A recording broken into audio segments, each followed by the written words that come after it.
வணக்கம். நீங்கள் இணைந்திருப்பது அக்கினியின் தமிழ் செய்திகளுடன். முதலில் தலைப்புச் செய்திகள். செம்மணி புதைகுழிக்கு நீதி கிடைக்க வேண்டும். தெற்கிலிருந்து ஒலித்த இளைஞரின் குரல். எரிபொருள் விலை அதிகரிப்பு வெளியானது காரணம். வடக்கு கிழக்கில் காணி விடுவிப்பு. ஐநா ஆணையாளருடன் முரண்படும் ஸ்ரீலங்கா ராணுவம். அமெரிக்காவில் வானிலிருந்து கொட்டிய டாலர் மழை. போட்டி போட்டு அள்ளிய மக்கள். ஈரானுக்கு $30 மில்லியன் இரகசியமாக வழங்குவதில் அமெரிக்கா தீவிரம்.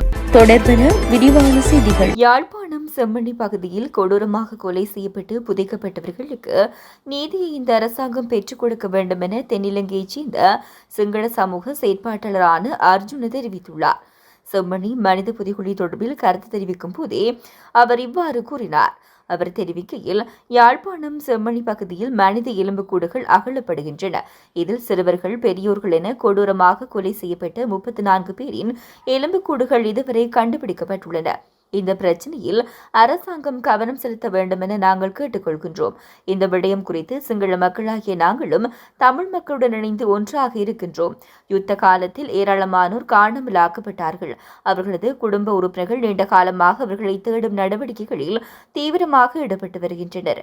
எனவே இந்த புதிய அரசாங்கத்திடம் நாங்கள் கேட்பது என்னவெனில், இதற்கு ஒரு தீர்வினை வழங்குங்கள். புதிய அரசாங்கத்திடமிருந்து இந்த பிரச்சினைக்கு தீர்வு கிடைத்தால் தான் மக்களுக்கு தீர்வு கிடைக்கும் என கூறினார்.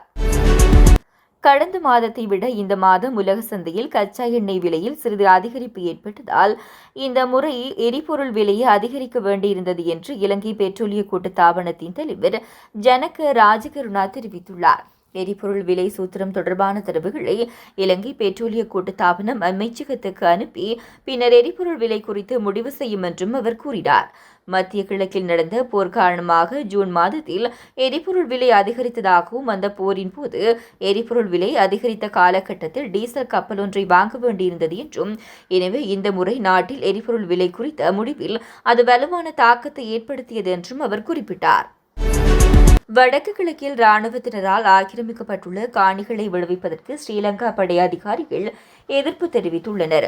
கொழும்பு ஊடகம் ஒன்றுக்கு தமது பெயர்களை வெளிப்படுத்த விரும்பாமல் கருத்து வெளியிட்ட ஸ்ரீலங்கா ராணுவ அதிகாரிகள் குழு ஒன்று இராணுவத்தினரால் கைப்பற்றப்பட்ட நிலங்களை விடுவிக்குமாறு ஐநா மனித உரிமைகள் ஆணையாளர் வோல்கட்டா கூறியிருப்பதை நியாயமற்றது என தெரிவித்துள்ளது. போரின் போது வடக்கு கிழக்கு மாகாணங்களில் இராணுவத்தினரால் கைப்பற்றப்பட்ட 90% நிலங்கள் 2010ஆம் ஆண்டிலிருந்து விடுவிக்கப்பட்டு விட்டதாகவும் அவர்கள் சுட்டிக்காட்டியுள்ளனர். அமெரிக்காவில் உயிரிழந்த ஒருவரின் கடைசி ஆசை காரணமாக உலங்கு வானூர்தியிலிருந்து பெருந்தொகை டாலர் நிலத்தில் கொட்டப்பட்டதாக சர்வதேச ஊடகங்கள் தெரிவித்துள்ளன. இவ்வாறு கொட்டப்பட்ட இந்த டாலரை எடுப்பதற்காக மக்கள் முண்டியடித்தமையால் சாலையில் வாகன நெரிசல் ஏற்பட்டதாகவும் தெரிவிக்கப்படுகிறது.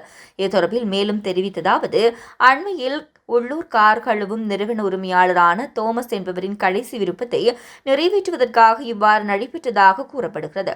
காலமாகிய தோமஸ் என்பவர் உள்ளூர் மக்களிடமிருந்து தான் சம்பாதித்த பணத்தை தான் இறந்த பிறகு திரும்ப அவர்களுக்கே செலுத்த வேண்டும் என கோரிக்கை வைத்ததாகவும், இதனையடுத்து அவர் சம்பாதித்த பணம் இவ்வாறு உலங்கு வானூர்தியிலிருந்து கொட்டப்பட்டதாகவும் தெரிவிக்கப்படுகிறது. ஈரான் யுரேனியம் செறிவூட்டுவதை நிறுத்தினால் அணுமின் சக்தி திட்டத்தில் $30 மில்லியன் முதலீடு உள்ளிட்ட பல சலுகைகளை வழங்கி அமெரிக்கா முன்வருவதாக அறிவித்தது. அத்துடன் பொருளாதார தடைகள் நீக்கம், வெளிநாட்டு வங்கிகளில் முடக்கப்பட்ட பணம் விடுவிப்பு உட்பட பல விடயங்கள் அவற்றில் அடங்கும். அண்மையில் இஸ்ரேலிய ஈரானிய மோதல் மத்திய கிழக்கில் பெரும் போர் பதற்றத்தை ஏற்படுத்திய நிலையில் அமெரிக்கா ஈரானுக்கு எதிராக போர்க்களமிறங்கியது. இதனைத் தொடர்ந்து இஸ்ரேலியா ஈரான் இடையில் போர் நிறுத்தம் அறிவிக்கப்பட்டு நடைமுறையில் இருந்து வருகிறது. இவ்வாறான சூழ்நிலையில் அமெரிக்கா ஈரான் அணுசக்தி ஒப்பந்தத்தில் கையொப்பமிட வேண்டும் என மீண்டும் வலியுறுத்தி பல சலுகைகளையும் வழங்கியது. தொடர்ந்து மக்களின் செய்திகளோடு இணைந்திருங்கள். வணக்கம்.